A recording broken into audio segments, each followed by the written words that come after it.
Esselamu aleykum dəyərli izləyicilərimiz. Bugün biz Zaqatalanın ləçək fabrikindəyik.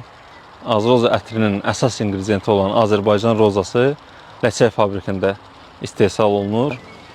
Bu sahədə gördüyünüz kimi qızılgül sahəsidir, uçsuz bucaqsız. Bu hər gün bu qızılgüllər yığılır. Daha ətraflı məlumatı baş aqronom verəcək məlumatı sizə o. Ləçək şirkətinin baş aqronomu Qurbanov adlı Qurbanoğlu Respublikada yeganə bir gülçülük sahəsidir.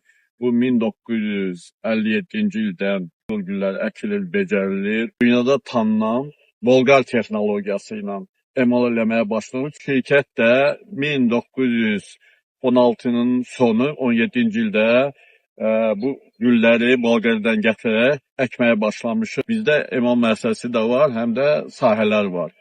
180 hektar gül sahəsi var.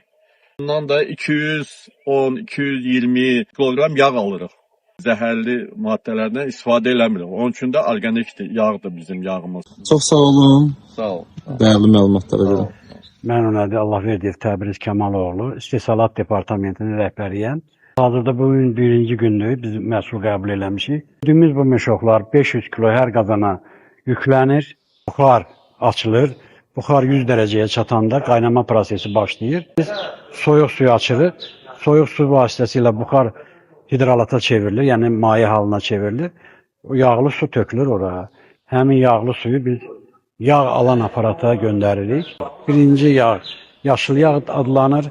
Yəni 500 kilodan hardasa 80 qram, 70 qram yağ alınır.